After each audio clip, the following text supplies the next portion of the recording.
Welcome to the Health Revolution, the show that leads you to a life of vibrant well-being. In a world full of noisy health trends, we bring you clarity through a sea of fads. We reveal the science behind the strategies that truly work. We explore physical strength, emotional resilience, and mental mastery, the keys to an enriched life. See inspiring interviews with the champions who've conquered life's health challenges. Are you ready to unlock your potential to live with vitality and purpose? Then join the Health Revolution. I'm your host, Adriana Morrison, health and fitness expert, speaker, and a mom who understands. Let's embark on this transformative quest together. If you want to change the game, it all starts now. Welcome, everybody. You are watching the Health Revolution, and we're excited you are joining us today. I'm your host, Adriana Morrison, and no matter which way you're tuning into us, please do not forget to hit the subscribe button. We want to stay connected to you. Also, at the bottom of your screen, there is a tab for show episode notes. Please be mindful of that because there's some important information about today's episode. And we want to welcome all new and returning viewers to our show. Our show explores all conversations regarding physical strength of the human body, emotional resilience, and the mental mastery so we can lead an optimal life. And I'm excited to talk to our guest today. Today's topic is all about the spiritual roots of healing. What does this mean? And when we have these setbacks, when we are blindsided in life with obstacles, how do we grow through the healing process? What if certain elements that it takes to heal are things that we have yet to untap in terms of that emotional resilience and mental mastery? We're going to explore the spiritual side of things, and I'm excited to talk today. First, let's take a look at this. Let's get to know our guest. Meet Beatty Carmichael, author of The Prayer of Freedom, and a man on a mission to reveal what most health experts miss. After 25 years in business, Beatty discovered that the real root of anxiety, trauma, addiction, even chronic pain is often spiritual, not physical or emotional. With a documented 90% success rate and over 1,000 people helped, his method removes the spiritual blocks that keep people stuck and often delivers transformation in less than 24 hours. In today's conversation, Beatty walks us through this radical approach to healing and why true freedom starts with addressing what others overlook. Beatty Carmichael, welcome to the show. Well, thank you. I'm excited to be here. I'm excited to talk about all of these topics that you really touch on, just because I know that the spiritual path has many different meanings for so many people. But before we dive into that, I'm curious, before this became your journey, your calling, you were 25 years in business. Yes. Talk to me a little bit about what that journey was like and the transition that you took from that role to where you are today. Well, it's really interesting because I was actually born into a family of 7 generations of medical doctors. So I guess you can say healing has been in my blood, but I went into business instead of medicine. So I kind of broke the mold after 7 generations. And then it was really interesting because in business, I used the same scientific mindset to test different things to see which worked best for our clients and constantly improve on that. Then about 9 years ago, God put me back into the healing side of things, but a little bit different than my ancestors. While they were doing it through medicine, he had me do it through the spiritual side of things, which basically means initially, I literally just started praying for people. It took about 6 months once he told me to kind of put the urge in my heart to do it. And it took me about 6 months to actually get up the nerve to just walk up to strangers out at Walmart or their gas station. And anyone I would see limping, like they had a pain or they're on a crutch or anything like that, I'd say, hey, can I pray for you? And see what happens. And a third of the people were instantly healed. I mean, like degenerative discs, they could now move their body. Racked in arthritis pain, and it would all disappear, things like that. And so that was kind of my journey into where we are today, is kind of this radical shift that takes an approach that's different than my ancestors ever did. You explain something that's quite extraordinary, and some of our viewers might be like, okay, so instant healing. Yeah, I'm just trying to wrap my head around that. I Can you was too. can you share a little bit more about the the connection that, say, you and others may have, like, say, on your spiritual path, and Yeah. the power of the mind? So my spiritual path said that this wasn't real. In fact, the church, I grew up in a legalistic church, and they preached against this type of stuff. So when people started to get healed, when I would pray for them, I went to my pastor, it's a mega church, and his first words were, well, you know, Satan can heal too. And so then I went to my uh, second main pastor, and he said the same thing. And I realized that I couldn't get any help from the church, and this was surprising to me. So I ended up just taking a deep dive into the Bible to look and see what does it speak about spiritual laws, because I knew there was something spiritual going on. And what actually started to happen, if you really peel back the onion a little bit, Adriana, is I realized as God was kind of moving me towards this spiritual approach to healing, I realized that there are people that were stuck in mental health struggles with anxiety or depression, or they got this chronic pain or addictions, and medicine and science and psychotherapy just didn't have any solutions for it. That's when I started to realize that this direction God was leading me into was really the key, because I started to realize that these things had that spiritual root, that if you got rid of the root, the problem would disappear. And no one was more surprised than I was, because when it started to happen, one of my first women, first people I prayed for, this little old lady at Walmart, she was riding in one of those electric scooters for the handicapped folks. And she had a nurse assistant following her and putting things in the basket. So I figured she was in pain. I asked her, she said she had degenerative disc in her neck and her back and arthritis and other pains. So I prayed for her, and literally in 5 minutes she was touching her toes, moving her head all around. And I didn't believe that there was anything wrong with her, so I was asking this nurse assistant, said, how long have you been working with her? She said, about 2 years. I said, has she ever done anything like that? She said, no. I mean, her eyes were just like deer in a headlight. So it was a surprise to me. And over the years, I've come to accept that there's some reality to what's going on, but it was like, this can't be true. So well, first of all, at Walmart, you're very brave, because a lot of times when we go into Walmart, we're trying to grab Yes. all the things that we're supposed to, and it doesn't, it just feels very hustle and bustle at times. Um, what would you say to I'm very intrigued by how you share that story, because I know that there are times when there have been other stories out there where someone who has talked about their spiritual life, and that they've talked about healing others, and then it comes out that it wasn't exactly what that was. Yeah. Maybe more prominent figures that were ousted, and things like that. How do you how do you connect the dots for you and explain, if someone says, but what about this? How do I know that You know, this is real? excuse me.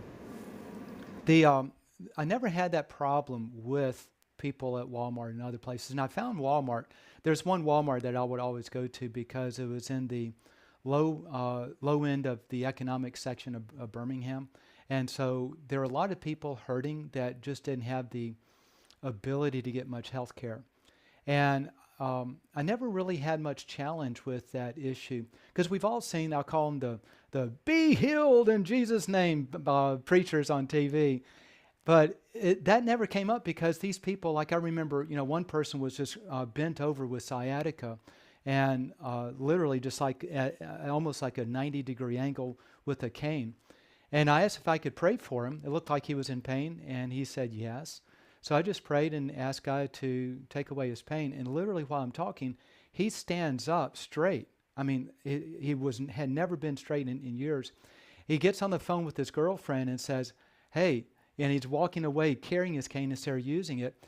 And so these people recognize that something happened because their pain went away, their glaucoma disappeared, their hearing started to appear, just whatever it was, their anxiety disappeared, and there was never any question with it for them.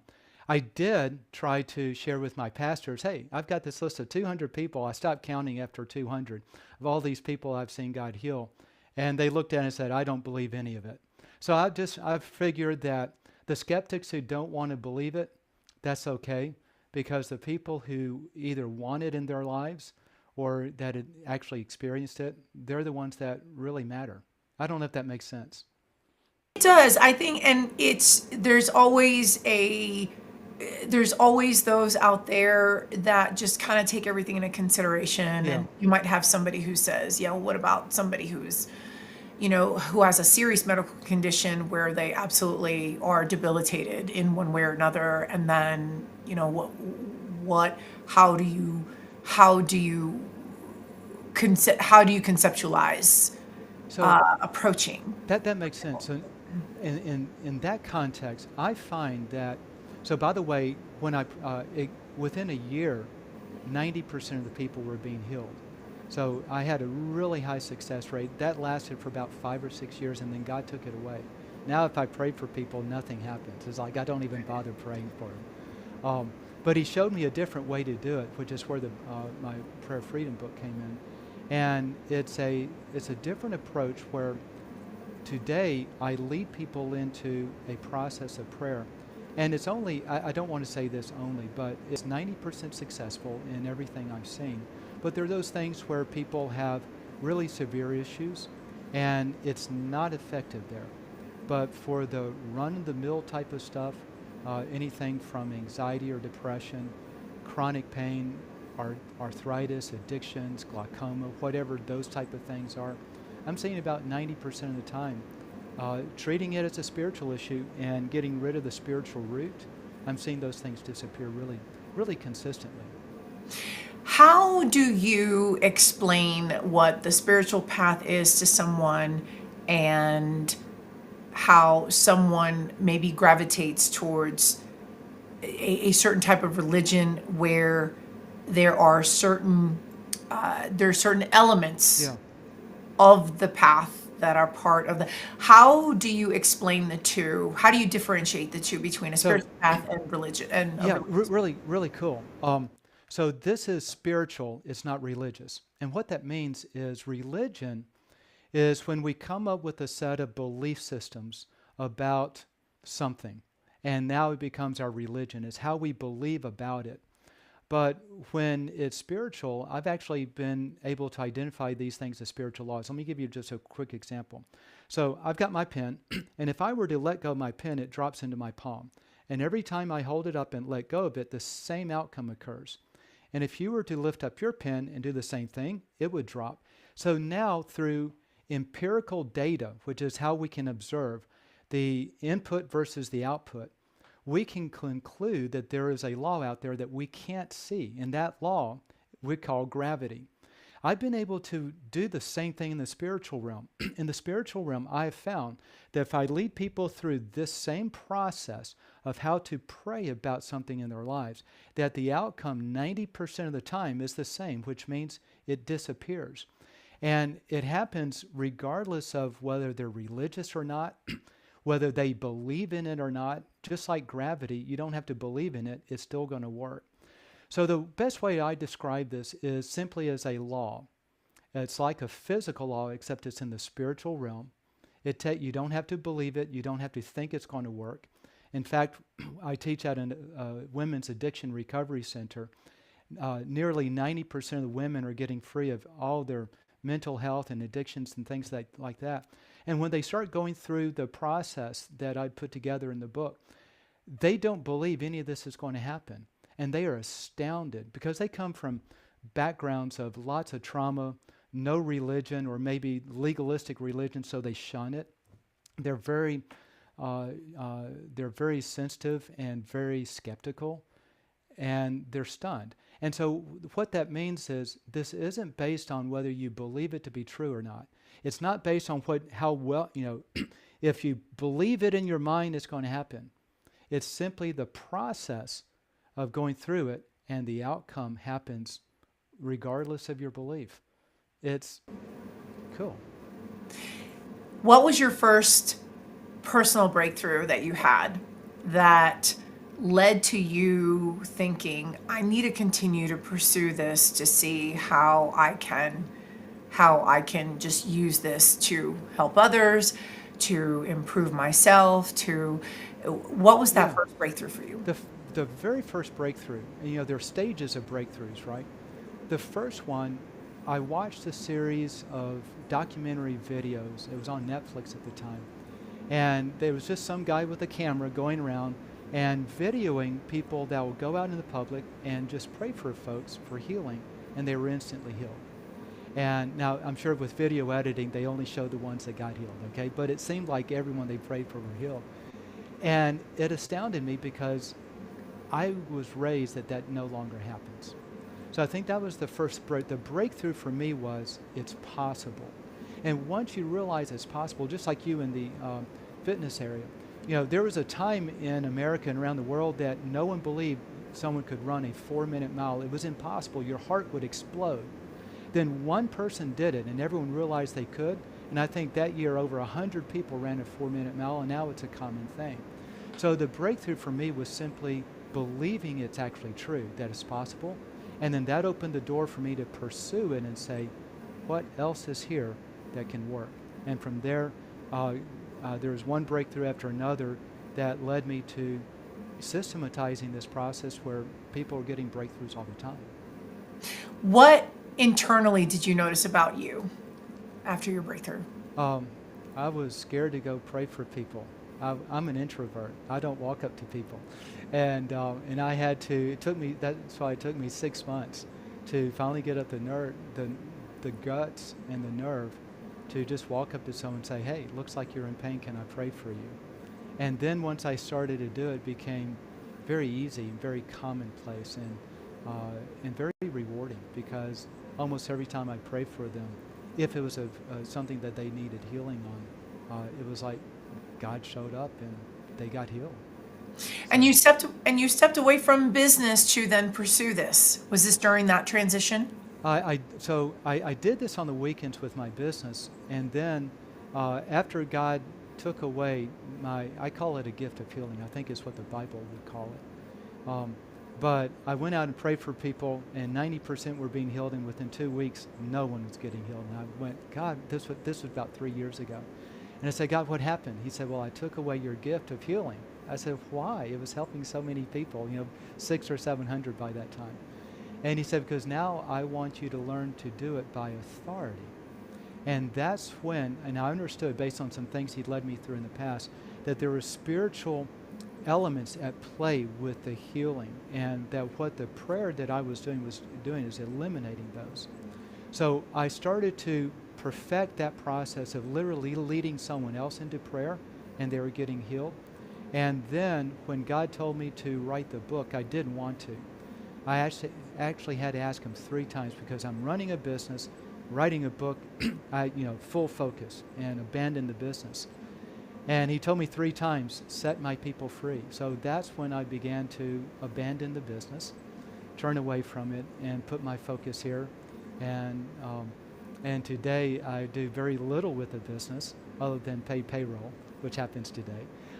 And then, and then everything else is trying to help people get this message and set them free. So that's how I shifted away from the business. God directed me to do it because this is more important. And we're going to definitely dive into the book and so much more. But first, we're going to take a commercial break. Stay right there. We're coming back.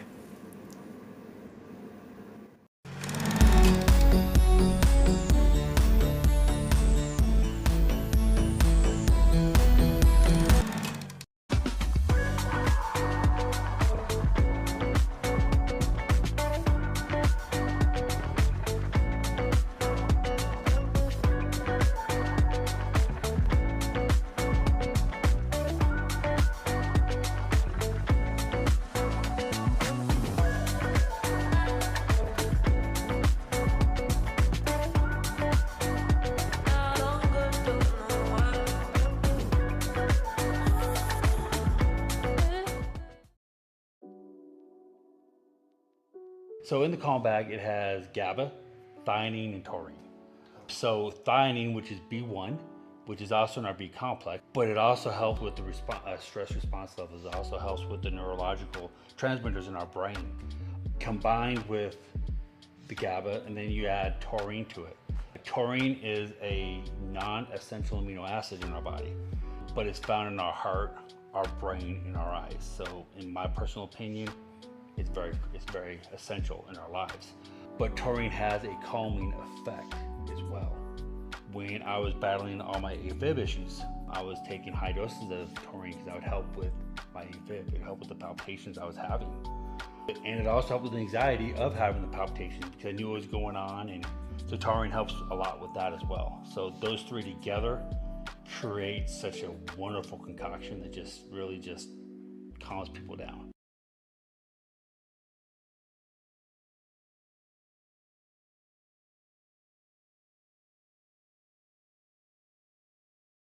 Introducing Launchpad, the perfect partner to help you launch your dream project to the world. We know that time is of the essence, and we're here to help you make the most of it.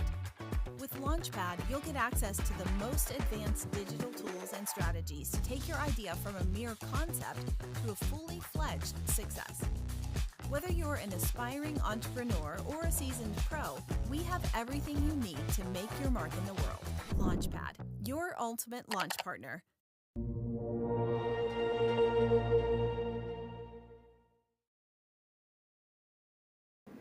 We're back, everyone. Today we are talking about the spiritual roots of healing.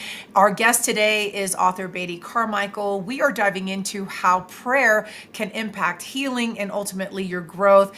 And for those who are new to this concept, we're diving a little bit deeper into this. And Beatty, before the break, I know you started to explain how your personal breakthrough just really impacted that you needed to go forth in this. And I want to break things down a little bit more.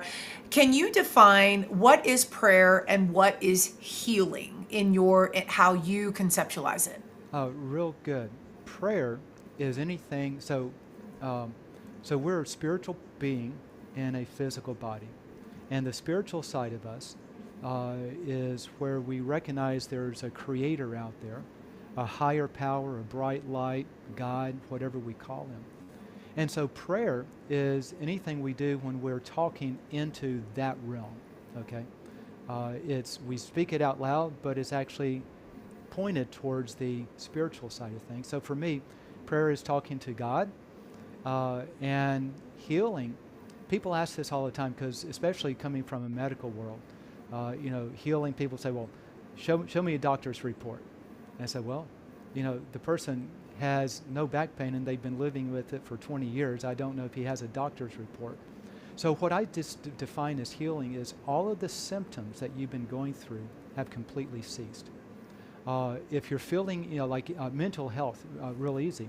You're feeling anxiety, or you're feeling your mind just constantly running like ADD, or you're feeling depression.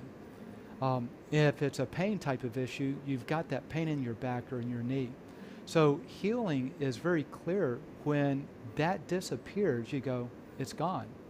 And that's how I define healing, and that's my simple definitions.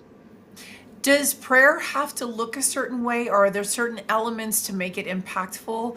What Yeah. are some, and not necessarily like say verbal, but what are some characteristics that you see as important to So now have? we get into the meat of the matter. Let me explain how it works, because there are lots of ways to pray, and a lot of times people say, well, I've been praying, like this actually happened. I was at Walmart and walked up to this gentleman and I said, hey, I'm out praying for people, anything I can pray for you on? And he says, yes, I had a stroke in I think it was my left eye. I can barely see out of it. I said, well, can I pray for that? He said, well, I'm a pastor, and I just came from my church and the prayer team, and they prayed for it, nothing happened. I said, well, that's okay. Can I pray for it? So I prayed for it, and it cleared up instantly. So there is a difference, and this is the things that surprises most people. We think that all prayer is the same. God, please help me, take this away. And that's not actually correct. This is the thing I was talking about with the spiritual laws. Using a research-based approach to prayer, I'm finding a pattern that's in prayer that causes this healing to occur. And as I researched the spiritual laws within the Bible, it actually defines it in the Bible. It's James 5:16 for anyone who's interested. But it says to confess those things you did wrong, and then you'll be healed. So with that, let me give you the background of what I see is going on. At a very big high level, when this Creator God made us, He placed in us a conscience, and in that conscience is His standards of right and wrong. This is why, Adriana, if we go out and we do something wrong, like we kick a cat, we feel guilty, like, why did I do that? He did nothing to me, right? And so that's our conscience. And what happens is anytime we violate the conscience that's violating God's standard, there is always some sort of a consequence. And it usually is in the form of a physical ailment, like my leg doesn't work or my eye doesn't work well, or a mental struggle like anxiety or depression, or a physical pain. It can also manifest in relationship issues, outbursts in anger and violence and all kinds of things like that. So those are the spiritual roots. They're on the spiritual side of us, but they manifest in the physical as these mental and physical issues in our body. And they're there because we violated God's standard. So all we do is, in this process, I learned that if we simply go through and say, God, I'm sorry for doing that, then these things start to disappear. And so it is a very specific process in prayer that causes this to happen. What would you say to the person who says, I just can't believe that way, or I'm having a hard time believing in God? Can I, at risk of seeing where this might go or might not, can I maybe demonstrate with you if there's an opportunity to? Sure. Okay.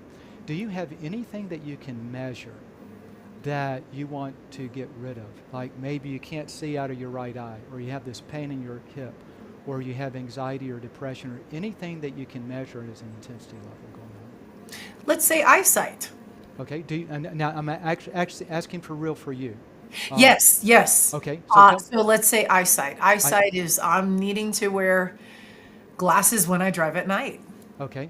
All right. So is this something that is like sometimes our eyesight is natural, and like my eyesight's starting getting bad because I'm getting older, but sometimes it comes on really quick. And there's two. So if there's a spiritual root, this prayer works. If there's not a spiritual root, if it's just something physical, it doesn't. That's why probably 90% of the time. So is this eyesight something with you been just gradually, or is it something that's been very fast recently? You know, I want to say that it's gradual, but it seemed like one night, not so long ago, I was like, oh my goodness, why suddenly it's I need my glasses to drive, and it wasn't like this yesterday. Perfect. Okay, good. So that might work. Can you measure it? Can you look and see anything that you can measure a fuzziness or any, so you can give me a rating on it so we can determine if it clears up? You mean right now? Right now.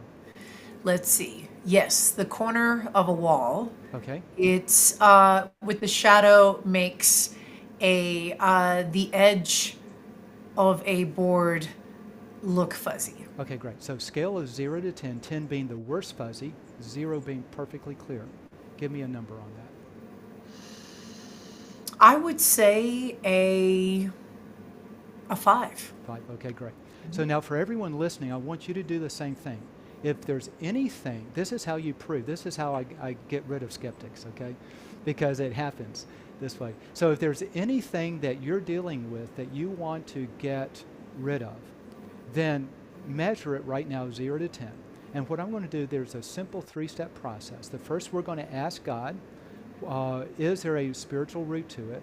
And something we need to confess that we did wrong.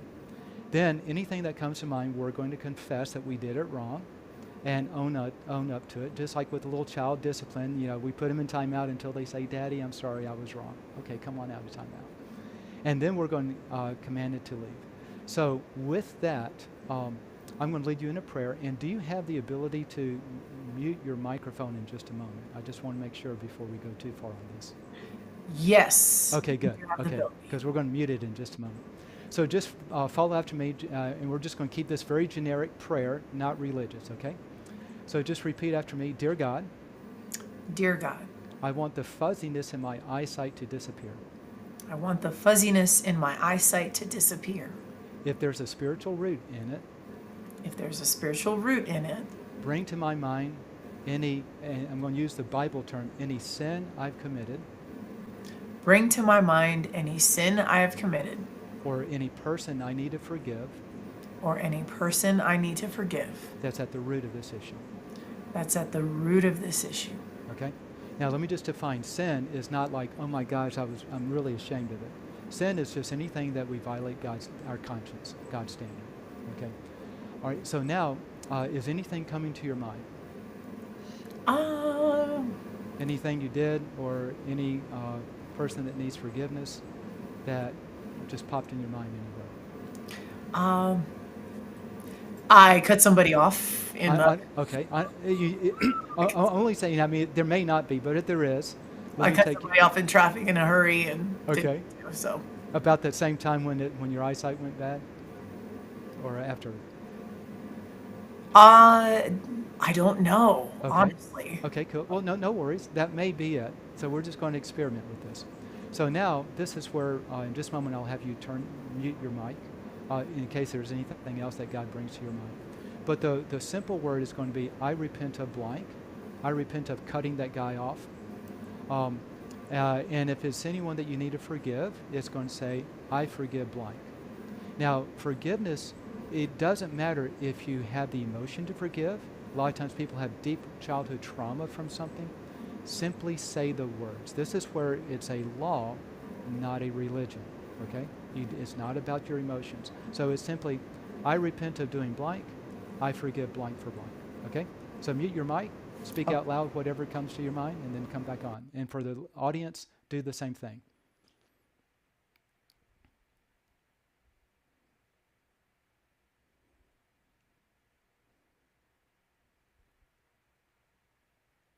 Come back on if you're finished. Okay, great. All Now, right. I'm assuming since someone cut you off and you got upset at the very least. So now we're going to, anytime there's someone involved, we're going to do this part 2B. And for our audience, if there's anything like a forgiveness or anything that you did against or towards someone else, then we're going to use this next statement. And so what we're going to do now is sometimes there are spiritual connections we're going to break. So here's how it works. And I break all negative spiritual connections with... Do I say that? You say it. Okay. I break all negative spiritual connections with... I break all spiritual connections with Okay. negative spiritual connections. I perfect. break all negative spiritual connections with.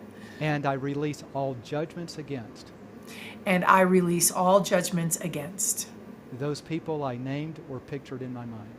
those people I named or pictured in my mind. Okay, so now we're going to move to step 3, which is we're going to ask God to move it. So now, God, Now, God, I ask that you clear up my vision. I ask that you clear up my vision. Remove all the fuzziness. Remove all the fuzziness. Bring it back to normal. Bring it back to normal. And now we're going to command it out, so follow this. And in the authority of God, And in the authority of God, I command the fuzziness out of my eyes. I command the fuzziness out of my eyes. Go to a 0 right now. Go to a 0 right now. Okay? Now look up in the corner and check it out. And is there any change? It was a 5. Is there any difference in it? And be honest, not nice. I don't know. Okay, so nothing discernible. Nothing discernible. Okay, so we're going to do number 3 one more time just in case. I find sometimes it may stick. If this doesn't work, it's then more than likely it's not a spiritual root. Okay, that's why you're asking about what about the people that things don't happen. Well, it's not always going to work on them. So just repeat number 3 again. I'll guide you in it. God, I ask that you now remove the fuzziness from my eyes. God, I now ask that you remove the fuzziness from my eyes. and in the authority of God, and in the authority of God, I command the fuzziness to leave me right now. I command the fuzziness to leave me right now. Eyes, be clear. Eyes, be clear. All right, now just look back up in the corner there and see if there's any shift. Nothing? I'm not seeing Okay. a shift. Okay, No. so then that means that what you're dealing with probably doesn't have a spiritual root. That's as simple as it is. Okay. And that's why I think, when I deal with people on this, 90% of the times, whatever it is disappears. Both on the show, off the shows, because most of the things that we deal with have a spiritual root. My eyes are getting where I'm starting to drive with glasses even during the day. I'm turning 60 this year, and that frustrates me because I've had great eyesight all these years. I even read without glasses, and this is just natural stuff. It's not spiritual. Right. And that was a very interesting exercise to do. Of course, I've never done one like that on our show, but I want to also circle and give space to talk about your book, The Prayer of Freedom. Okay. And I've got a copy here with me. And so talk to us a little bit about what was the turning point that you decided I'm going to write this book, and who's it for? So the turning point was God told me to. And the reason he did is because there's so many people that are hurting. And so who is it for? Anytime you have anything that is persistent and chronic in your life, there's almost always, as you find with what we just did here, not all the time, but almost always there is a spiritual root. So that's chronic relationship breakups, where you're just you have parent-child relationship struggles, spouse-to-spouse relationship struggles, anything that's a constant conflict. Anytime you're constantly blowing up in anger, anytime you have persistent anguish like anxiety or depression, bipolar disorder, borderline personality disorder, suicidal thoughts, anytime you have addictions, anytime you have persistent illnesses, sleep apnea, diabetes, things of that sort. Frequently, all these things are the things I've seen totally disappear quickly using this process. And what I did is, as I would go out and use a research-based approach to this prayer process, I identified actually 18 different categories where we violate God's standards in our conscience. And in the back of the book, I have a worksheet. And in that worksheet, it simply goes through these different 18 things where you make a list. And the process is so simple because when I teach at the Addiction Recovery Center that houses over 500 women, my class is the favorite because they come in sick, they leave healed. All I'm doing with them and with anyone else is I'm giving them a copy of my book, and then I'm giving them space to do the worksheet in the back. And by doing the worksheet in the back and the very simple structured prayer process, they're seeing everything melt away, from PTSD to ADD to asthma to allergies, relationship conflicts. Just recently one lady was saying, as I'm going through this, my relationship with my young kids is all healed. They used to be fussy and angry at me all the time, and now everything's very loving.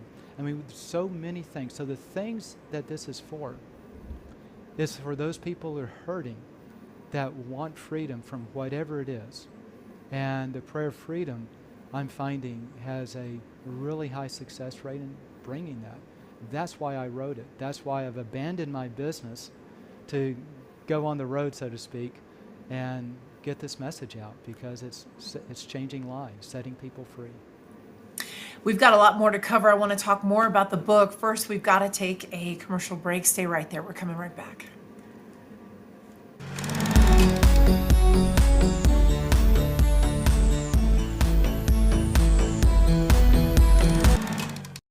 Welcome to Renew Laser and Skincare, where beauty meets technology. From laser hair removal and anti-aging treatments to facial sculpting, acne care, and injectables, our expert team helps you look and feel your best with customized, results-driven care. Located in Littleton, Colorado, we offer a comfortable, welcoming space and cutting-edge treatments tailored just for you. Visit renewlaserandskincare.com to book your transformation today. Renew Laser and Skincare, where confidence begins.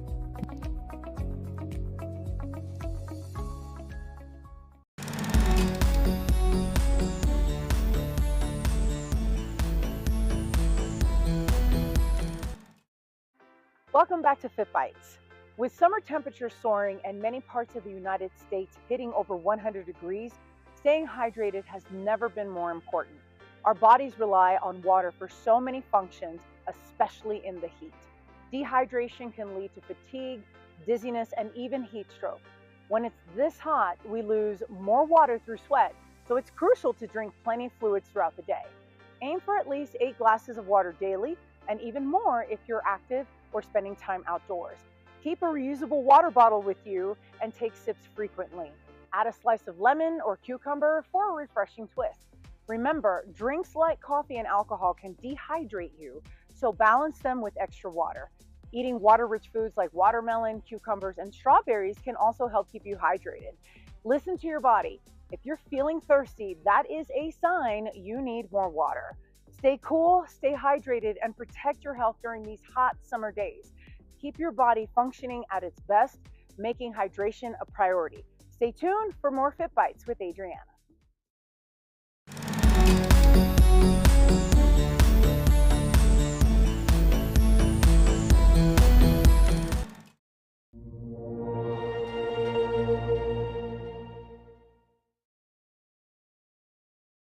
Welcome back, everybody. Today we're talking about the spiritual roots of healing. My guest today is Beatty Carmichael. He is author of the book, The Prayer of Freedom. And before the break, we started diving into who this is for and some of the elements of the book which are beneficial to the reader. And Beatty, I just want to, my favorite thing to do is to poke a little bit in the book as we're talking. And I know that in one section of the book, it's actually section 2, where you start in chapter 11 about the steps to getting free, and you talk about the 3 keys that make prayer of freedom work. You write here, pray the prayer of freedom aloud. The second is you must engage in the prayer of freedom with a heart of repentance and faith.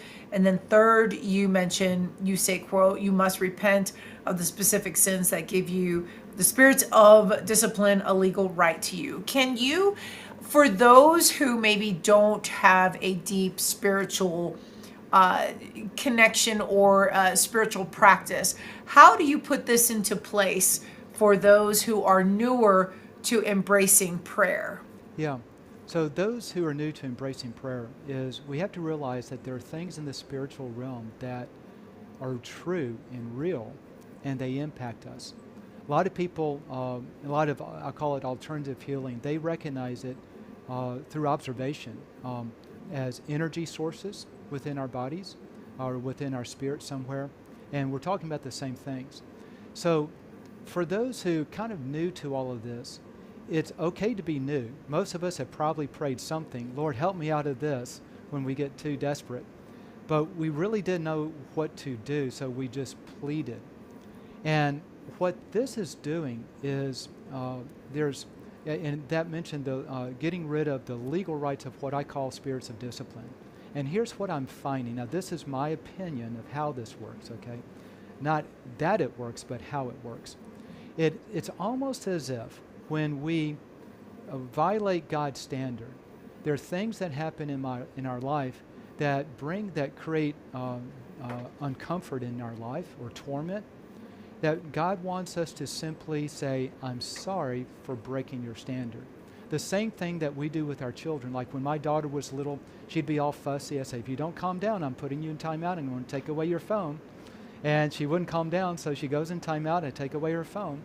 And now she's in torment. She doesn't have access to her friends, and she's all alone. And she eventually says, if I want out, I need to apologize. So she'll say, Dad, I'm so sorry. I shouldn't have been that bad. Will you please forgive me? I say, absolutely. I love you, honey. Time to come out of timeout, and here's your phone. It's almost like God is doing the same thing. All he wants us to do is to do that. And so there's this term that I use, spirits of discipline. And I've actually identified this. This is another part of the story we won't hit for time. But there are different spirits that do different things. Like a spirit of anger will amplify anger in our life when we blow up. And now we can't stop getting angry and blowing up at the least a little thing. And we wonder why. Because at some point we violated God's standard, and that gives this spiritual entity, this energy source of anger, a legal right. And that is the right to do that to us. And all we have to do is say, I'm sorry for having done this in the past. And then that legal right's removed, and that spirit, that amplifier in our life disappears and completely goes out.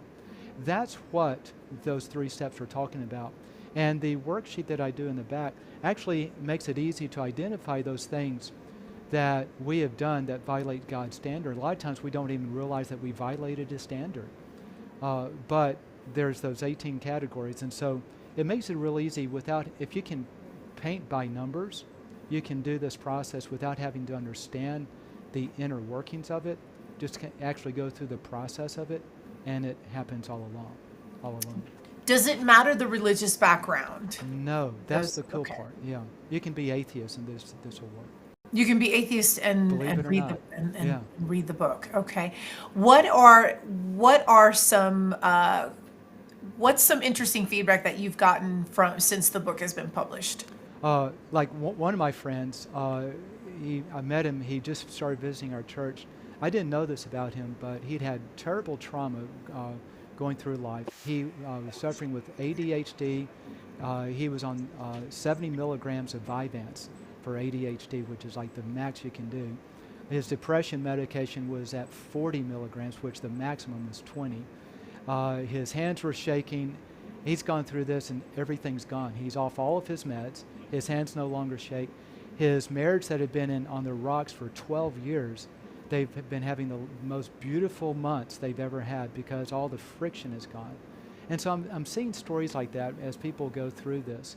And one interesting thing is I'm finding that, and this is kind of testimony of its impact, as people go through the prayer of freedom and do it, the average person is buying 3 to 5 copies of the book and giving it out to others because of the impact it's made in their lives.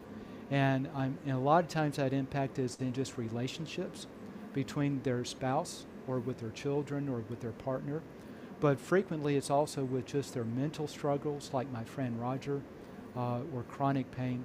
So those are some of the stories. I mean, I could tell you hundreds of stories literally with this. By the way, as we're talking about stories, if you go to the website for the book, theprayerfreedombook.com, at the bottom there's just lots of videos of people telling their stories, getting off of drugs, getting off of narcotic illegal drugs because they had a drug addiction, getting off of psychiatric drugs because they were under psychiatric care, getting rid of crooked spine like this and going through this, and now the guy stands straight up, and all kinds of things that we would call miracles. And it's happening 90% of the time, and those are the stories that I'm hearing. I try to capture some on video, but there's just too many, but there are a lot of videos there. And this is fascinating. The book is called The Prayer of Freedom. We're going to take a quick commercial break. We are coming back. Stay put.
Welcome back, everybody. Our guest today, Beatty Carmichael, he is author of the book, The Prayer of Freedom. We've been spending quality time with him today.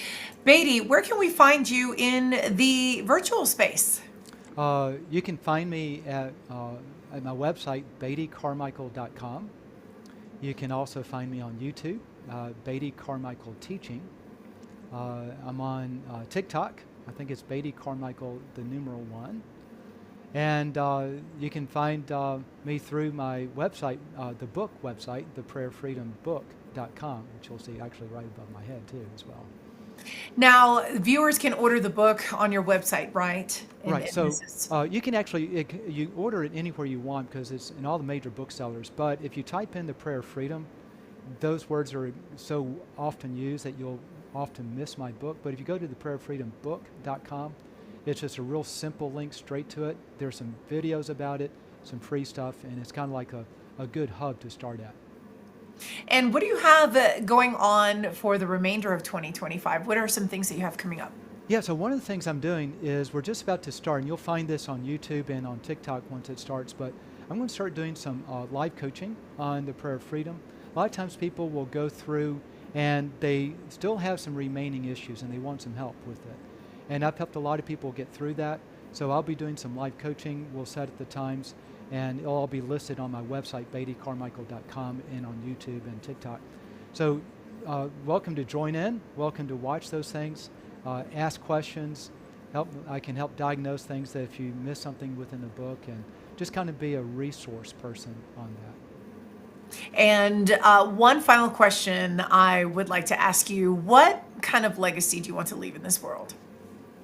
Real legacy, to be honest, I don't care to be famous, but I want the legacy to know that people were set free and they may have never met me, but they went through the book and they say, thank you, Lord, for sending this my way. Beatty Carmichael, author of the book, The Prayer of Freedom. Thank you so much for spending time with us today. Thank you for being here. Well, thank you. I've enjoyed it. And to all our viewers, we just want to give a quick shout out and recognition to our sponsors for supporting the show. That's Biomed Mobile IV, Dapper No Code Launchpad, Renew Laser and Skincare, and Synergize Fitness. We are on the web as well. Our website is thehealthrevolutiontv.com. There you can certainly sign up for our newsletter. You can email us with any show episode ideas. And one of the quickest ways to get there is our QR code. So if you want to grab that in the upper corner of your screen, feel free to do so. And then, of course, as we are moving into season 5, you can catch us on E360 TV, specifically the Arion TV channel, 10 a.m. Pacific, 1 p.m. Eastern on Tuesdays and Thursdays, and all the major distribution handles as well. That is all the time that we have for today. Until next time, take care of yourselves. We will see you again soon.